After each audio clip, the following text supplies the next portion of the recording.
ഉൽപ്പത്തി പുസ്തകം അധ്യായം 26. ഇസഹാക്കും അബിമേലെക്കും. അബ്രാഹത്തിൻ്റെ കാലത്തുണ്ടായതിനു പുറമെ മറ്റൊരു ക്ഷാമം കൂടി ആ നാട്ടിലുണ്ടായി. ഇസഹാക്ക് ഗരാറിൽ ഫിലിസ്ത്യരുടെ രാജാവായ അബിമേലെക്കിൻ്റെ അടുത്തേക്ക് പോയി. കർത്താവ് പ്രത്യക്ഷപ്പെട്ട് അവനോട് പറഞ്ഞു, ഈജിപ്തിലേക്ക് പോകരുത്, ഞാൻ പറയുന്ന നാട്ടിൽ പാർക്കുക, ഈ നാട്ടിൽ തന്നെ കഴിഞ്ഞുകൂടുക. ഞാൻ നിന്റെ കൂടെ ഉണ്ടായിരിക്കും, നിന്നെ ഞാൻ അനുഗ്രഹിക്കുകയും ചെയ്യും. നിനക്കും നിന്റെ പിൻതലമുറക്കാർക്കും ഈ പ്രദേശമെല്ലാം ഞാൻ തരും. നിന്റെ പിതാവായ അബ്രാഹത്തോട് ചെയ്ത വാഗ്ദാനം ഞാൻ നിറവേറ്റും. ആകാശത്തിലെ നക്ഷത്രങ്ങൾ പോലെ നിന്റെ സന്തതികളെ ഞാൻ വർദ്ധിപ്പിക്കും. ഈ ദേശമെല്ലാം അവർക്കു ഞാൻ നൽകും. നിന്റെ സന്തതികളിലൂടെ ഭൂമിയിലെ ജനതകളെല്ലാം അനുഗ്രഹിക്കപ്പെടും.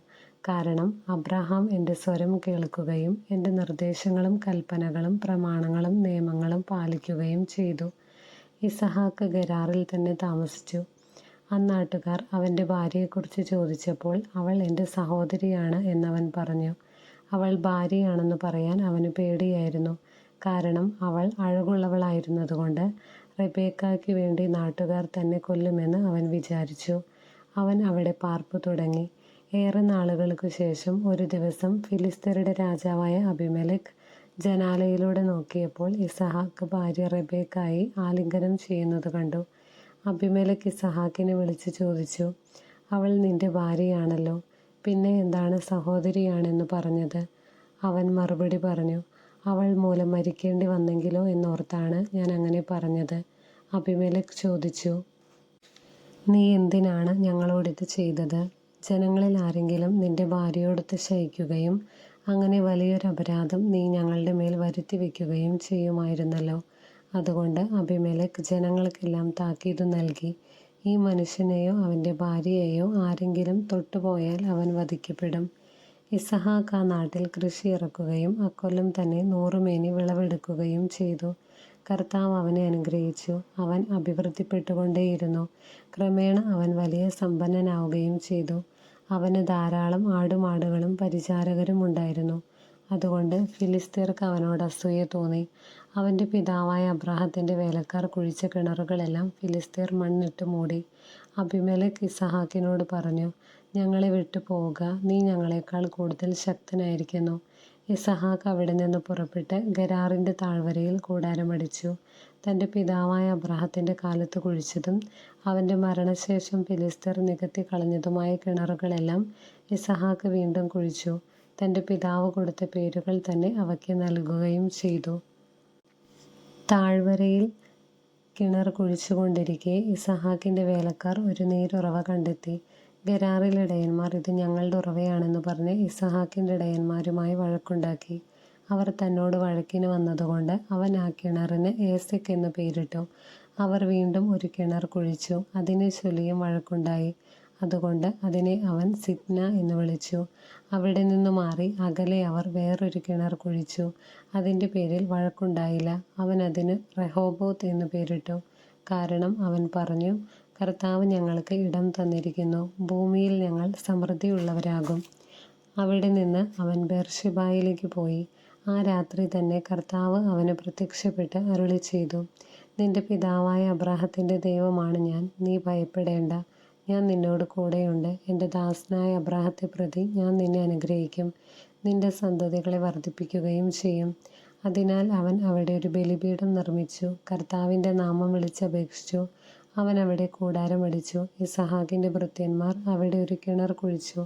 ഗരാറിൽ നിന്ന് അബിമേലെക്ക് തൻ്റെ ആലോചനക്കാരനായ അഹൂസത്തും സേനാധിപനായ ഫിക്കോളും ഒരുമിച്ച് ഇസഹാക്കിനെ കാണാൻ ചെന്നു. അവൻ അവരോട് ചോദിച്ചു, എന്നെ വെറുക്കുകയും നിങ്ങളുടെ നാട്ടിൽ നിന്ന് പുറത്താക്കുകയും ചെയ്ത നിങ്ങൾ എന്തിനെൻ്റെ അടുക്കലേക്ക് വന്നു? അവർ പറഞ്ഞു, കർത്താവ് നിന്നോട് കൂടെയുണ്ടെന്ന് ഞങ്ങൾക്ക് വ്യക്തമായിരിക്കുന്നു. അതുകൊണ്ട് നാം തമ്മിൽ സത്യം ചെയ്ത് ഒരു ഉടമ്പടി ഉണ്ടാക്കുക നല്ലതെന്ന് ഞങ്ങൾക്ക് തോന്നി. ഞങ്ങൾ നിന്നെ ഉപദ്രവിക്കാതിരിക്കുകയും നിനക്ക് നന്മ മാത്രം ചെയ്യുകയും സമാധാനത്തിൽ നിന്നെ പറഞ്ഞയക്കുകയും ചെയ്തതുപോലെ നീയും ഞങ്ങളെ ഉപദ്രവിക്കാതിരിക്കണം. നീ ഇപ്പോൾ കർത്താവിനാൽ അനുഗ്രഹീതനാണ്. അവൻ അവർക്കൊരു വിരുന്നൊരുക്കി.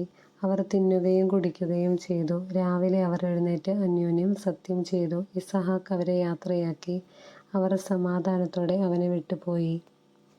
അന്നു തന്നെ ഇസഹാക്കിന്റെ വേലക്കാർ വന്ന് തങ്ങൾ കുഴിച്ചുകൊണ്ടിരിക്കുന്ന കിണറ്റിൽ വെള്ളം കണ്ടെന്ന് അവനെ അറിയിച്ചു.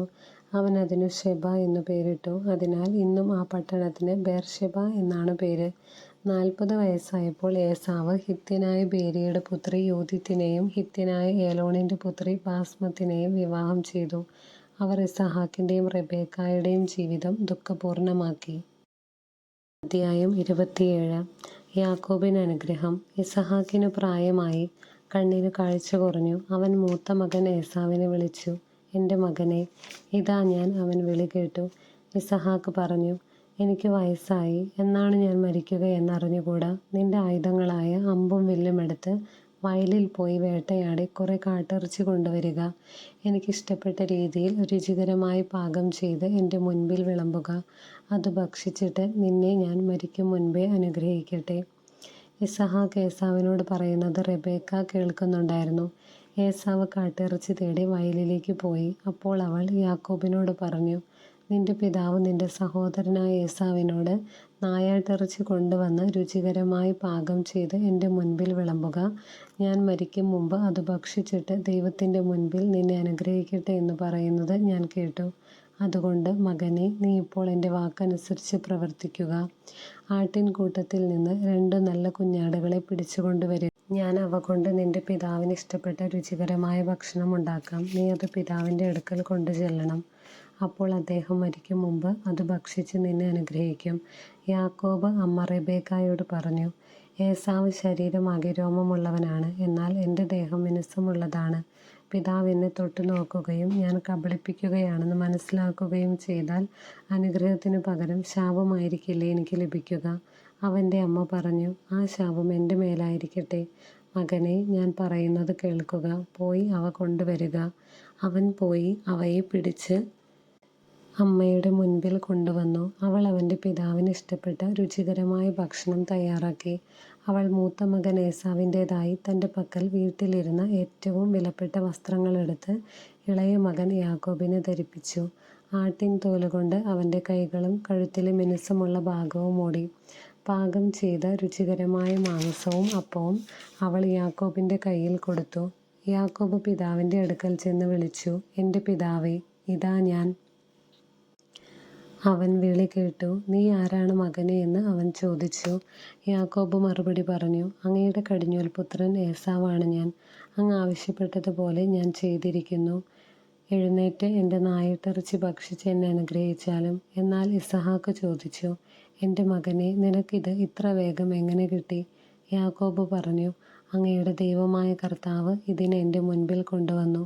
അപ്പോൾ ഇസഹാക്ക് യാക്കോബിനോട് പറഞ്ഞു, "അടുത്ത് വരിക മകനേ, ഞാൻ നിന്നെ തൊട്ടു നോക്കി നീ എൻ്റെ മകൻ ഏസാവ് തന്നെയോ എന്നറിയട്ടെ." യാക്കോബ് പിതാവായ ഇസഹാക്കിൻ്റെ അടുത്ത് ചെന്നു. അവനെ തടവി നോക്കിയിട്ട് ഇസഹാക്ക് പറഞ്ഞു, "സ്വരം യാക്കോബിൻ്റേതാണ്, എന്നാൽ കൈകൾ ഏസാവിൻ്റേതും." ഇസഹാക്ക് അവനെ തിരിച്ചറിഞ്ഞില്ല, കാരണം അവൻ്റെ കൈകൾ സഹോദരനായ ഏസാവിൻ്റെ കൈകൾ പോലെ രോമം നിറഞ്ഞതായിരുന്നു. ഇസഹാക്ക് അവനെ അനുഗ്രഹിച്ചു. അവൻ ചോദിച്ചു, "സത്യമായും നീ എൻ്റെ മകൻ ഏസാവ് തന്നെയാണോ?" "അതെ" എന്ന് അവൻ മറുപടി പറഞ്ഞു. ഇസഹാക്ക് പറഞ്ഞു, "എൻ്റെ മകനേ, നിന്റെ നായാട്ടിറച്ചി കൊണ്ടുവരിക. അത് തിന്നിട്ട് ഞാൻ നിന്നെ അനുഗ്രഹിക്കട്ടെ." ഇസഹാക്ക് അത് ഭക്ഷിക്കുകയും അവൻ കൊണ്ടുവന്ന വീഞ്ഞു കുടിക്കുകയും ചെയ്തു. ഇസഹാക്ക് അവനോട് പറഞ്ഞു, "നീ അടുത്തു വന്ന് എന്നെ ചുംബിക്കുക." അവൻ ചുംബിച്ചപ്പോൾ ഇസഹാക്ക് അവൻ്റെ ഉടുപ്പ് മണത്തു നോക്കി അവനെ അനുഗ്രഹിച്ചു. "കർത്താവ് കനിഞ്ഞ് അനുഗ്രഹിച്ച വയലിൻ്റെ മണമാണ് എൻ്റെ മകൻ്റേതെന്ന്" അവൻ പറഞ്ഞു. "ആകാശത്തിൻ്റെ മഞ്ഞും ഭൂമിയുടെ ഫലപുഷ്ടിയും ദൈവം നിനക്ക് നൽകട്ടെ. ധാന്യവും വീഞ്ഞും സമൃദ്ധമാവട്ടെ. ജനതകൾ നിനക്ക് സേവ ചെയ്യട്ടെ. രാജ്യങ്ങൾ നിന്റെ മുമ്പിൽ തലകുനിക്കട്ടെ. നിന്റെ സഹോദരർക്ക് നീ നാഥനായിരിക്കുക. നിന്റെ അമ്മയുടെ പുത്രന്മാർ നിന്റെ മുൻപിൽ തലകുനിക്കട്ടെ. നിന്നെ ശപിക്കുന്നവൻ ശപ്തനും അനുഗ്രഹിക്കുന്നവൻ അനുഗ്രഹീതനുമാകട്ടെ." ഏസാവ് അനുഗ്രഹം യാചിക്കുന്നു. ഇസഹാക്ക് യാക്കോബിനെ അനുഗ്രഹിക്കുകയും യാക്കോബ് അവൻ്റെ മുൻപിൽ നിന്ന് പുറത്തു കടക്കുകയും ചെയ്തപ്പോൾ നായാട്ട് കഴിഞ്ഞ് ഏസാവ് തിരിച്ചെത്തി. അവനും പിതാവിന് ഇഷ്ടപ്പെട്ട ഭക്ഷണം തയ്യാറാക്കി പിതാവിൻ്റെ അടുക്കൽ കൊണ്ടുവന്നിട്ട് പറഞ്ഞു, "പിതാവേ, എഴുന്നേറ്റ് അങ്ങയുടെ മകൻ്റെ നായാട്ടിറച്ചി ഭക്ഷിച്ച് എന്നെ അനുഗ്രഹിച്ചാലും." "നീ ആരാണ്?" ഇസഹാക്ക് ചോദിച്ചു. അവൻ പറഞ്ഞു, "അങ്ങയുടെ കടിഞ്ഞൂൽ പുത്രൻ ഏസാവാണ് ഞാൻ." ഇസഹാക്ക് അത്യധികം പരിഭ്രമിച്ച് വിറയ്ക്കാൻ തുടങ്ങി. അവൻ ചോദിച്ചു, നായാട്ടിറച്ചിയുമായി നിനക്ക് മുൻപ് എൻ്റെ മുൻപിൽ വന്നതാരാണ്? ഞാൻ അത് തിന്നുകയും അവനെ അനുഗ്രഹിക്കുകയും ചെയ്തല്ലോ. അവൻ അനുഗ്രഹിക്കപ്പെട്ടവനായിരിക്കും. പിതാവിൻ്റെ വാക്കു കേട്ടപ്പോൾ ഏശാവ് അതീവ ദുഃഖത്തോടെ കരഞ്ഞു. പിതാവേ, എന്നെയും അനുഗ്രഹിക്കുക, അവൻ അപേക്ഷിച്ചു. ഇസഹാക്ക് പറഞ്ഞു, നിന്റെ സഹോദരൻ എന്നെ കബളിപ്പിച്ചു നിനക്കുള്ള വരം എന്നിൽ നിന്ന് തട്ടിയെടുത്തു. ഏശാവ് പറഞ്ഞു, വെറുതെയാണോ അവനെ യാക്കോബ് എന്ന് വിളിക്കുന്നത്? 2 തവണ അവൻ എന്നെ ചതിച്ചു. കടിഞ്ഞൂലവകാശം എന്നിൽ നിന്ന് അവൻ കൈക്കലാക്കി. ഇപ്പോഴിതാ എനിക്കുള്ള അനുഗ്രഹവും അവൻ തട്ടിയെടുത്തിരിക്കുന്നു. വീണ്ടും അവൻ പിതാവിനോട് ചോദിച്ചു, എനിക്ക് വേണ്ടി ഒരു വരം പോലും അങ്ങ് നീക്കി വെച്ചിട്ടില്ലേ? ഇസഹാക്ക് പറഞ്ഞു, ഞാൻ അവനെ നിന്റെ യജമാനനാക്കി, അവൻ്റെ സഹോദരന്മാരെ അവൻ്റെ ദാസന്മാരും ധാന്യവും വീഞ്ഞും കൊണ്ട് ഞാൻ അവനെ ധന്യനാക്കി. മകനെ, നിനക്ക് വേണ്ടി എന്താണ് എനിക്കിനി ചെയ്യാൻ കഴിയുക? എൻ്റെ പിതാവേ, ഒറ്റ വരമേ അങ്ങയുടെ പക്കലുള്ളോ? എന്നെയും അനുഗ്രഹിക്കുക എന്ന് പറഞ്ഞ് അവൻ പൊട്ടിക്കരഞ്ഞു. അപ്പോൾ ഇസഹാക്ക് പറഞ്ഞു, ആകാശത്തിൻ്റെ മഞ്ഞിൽ നിന്നും ഭൂമിയുടെ ഫലപുഷ്ടിയിൽ നിന്നും നീ അകന്നിരിക്കും. വാളുകൊണ്ട് നീ ജീവിക്കും. നിന്റെ സഹോദരന് നീ ദാസ്യവൃത്തി ചെയ്യും. എന്നാൽ സ്വതന്ത്രനാകുമ്പോൾ ആ നുകം നീ തകർത്തു കളയും. യാക്കോബ് ലാബാന്റെ അടുക്കലേക്ക്. പിതാവ് യാക്കോബിന് നൽകിയ അനുഗ്രഹം മൂലം ഏശാവ് യാക്കോബിനെ വെറുത്തു. അവൻ ആത്മഗതം ചെയ്തു, പിതാവിനെപ്പറ്റി വിലപിക്കാനുള്ള ദിവസങ്ങൾ അടുത്തു വരുന്നുണ്ട്. അപ്പോൾ ഞാൻ അവനെ കൊല്ലും. മൂത്ത മകനായ ഏശാവിൻ്റെ വാക്കുകൾ റെബേക്കായുടെ ചെവിയിലെത്തി. അവൾ ഇളയവനായ യാക്കോബിനെ വിളിച്ചു പറഞ്ഞു, നിന്നെ കൊല്ലാമെന്നോർത്ത് നിന്റെ ജ്യേഷ്ഠൻ ആശ്വസിച്ചിരിക്കുകയാണ്. മകനെ, ഞാൻ പറയുന്നത് കേൾക്കുക. ഹാരാനിലുള്ള എൻ്റെ സഹോദരനായ ലാബാന്റെ അടുത്തേക്ക് ഓടി രക്ഷപ്പെടുക. നിന്റെ ജ്യേഷ്ഠൻ്റെ രോഷമടങ്ങുവോളം നീ അവിടെ താമസിക്കുക. ജ്യേഷ്ഠന് നിന്നോടുള്ള കോപം അടങ്ങുകയും നീ ചെയ്തതൊക്കെ മറക്കുകയും ചെയ്യട്ടെ. അപ്പോൾ ഞാൻ ആളയച്ച് നിന്നെ ഇങ്ങോട്ട് വരുത്താം. ഒരു ദിവസം തന്നെ നിങ്ങൾ 2 പേരും എനിക്ക് നഷ്ടപ്പെടുന്നത് എന്തിന്? അത് കഴിഞ്ഞ് റെബേക്ക ഇസഹാക്കിനോട് പറഞ്ഞു, ഈ ഹിത്യ സ്ത്രീകൾ മൂലം എനിക്ക് ജീവിതം മടുത്തു. ഈ നാട്ടുകാരായ ഇവരെപ്പോലെയുള്ള ഹിത്യ സ്ത്രീകളിൽ നിന്ന് ഒരുവളെ യാക്കോബും വിവാഹം കഴിച്ചാൽ പിന്നെ ഞാൻ എന്തിനു ജീവിക്കണം? 28. ഇസഹാക്ക് യാക്കോബിനെ വിളിച്ച് അനുഗ്രഹിച്ചുകൊണ്ട് പറഞ്ഞു, കാനാനി സ്ത്രീകളിൽ ആരെയും നീ വിവാഹം കഴിക്കരുത്. പാദാൻ അരാമിൽ നിന്റെ അമ്മയുടെ പിതാവായ ബത്തുവേലിൻ്റെ വീട്ടിലേക്ക് പോവുക. അമ്മയുടെ സഹോദരനായ ലാബാന്റെ പുത്രിമാരിൽ ഒരാളെ ഭാര്യയായി സ്വീകരിക്കുക. സർവശക്തനായ ദൈവം നിന്നെ അനുഗ്രഹിച്ച് സമൃദ്ധമായി വർദ്ധിപ്പിച്ച് നിന്നിൽ നിന്ന് പല ജനതകളെ ഉളവാക്കട്ടെ. അബ്രാഹത്തിൻ്റെ അനുഗ്രഹം നിനക്കും നിന്റെ സന്തതികൾക്കുമായി അവിടുന്ന് നൽകട്ടെ. നീ ഇപ്പോൾ പരദേശിയായി പാർക്കുന്നതും ദൈവം അബ്രാഹത്തിന് നൽകിയതുമായ ഈ നാട് നീ അവകാശപ്പെടുത്തുകയും ചെയ്യട്ടെ. അങ്ങനെ ഇസഹാക്ക് യാക്കോബിനെ പറഞ്ഞയച്ചു. അവൻ പാദാൻ അരാമിലുള്ള ലാബാന്റെ അടുക്കലേക്ക് പോയി. അരമായനായ ബത്തുവേലിൻ്റെ മകനും യാക്കോബിൻ്റെയും ഏസാവിൻ്റെയും അമ്മ റെബേക്കായുടെ സഹോദരനുമാണ് ലാബാൻ. ഇസഹാക്ക് യാക്കോബിനെ അനുഗ്രഹിച്ചതും പാദാൻ അരാമിൽ നിന്ന് ഭാര്യയെ കണ്ടുപിടിക്കുന്നതിന് അങ്ങോട്ട് അവനെ പറഞ്ഞയച്ചതും ഏസാവ് അറിഞ്ഞു. അവനെ അനുഗ്രഹിച്ചപ്പോൾ കാനാന്യ സ്ത്രീകളിൽ നിന്ന് ഭാര്യയെ സ്വീകരിക്കരുതെന്ന് അവൻ യാക്കോബിനോട് കൽപ്പിച്ചെന്നും തൻ്റെ മാതാപിതാക്കളെ അനുസരിച്ച് യാക്കോബ് പാദാൻ ആരാമിലേക്ക് പോയെന്നും ഏസാവ് മനസ്സിലാക്കി.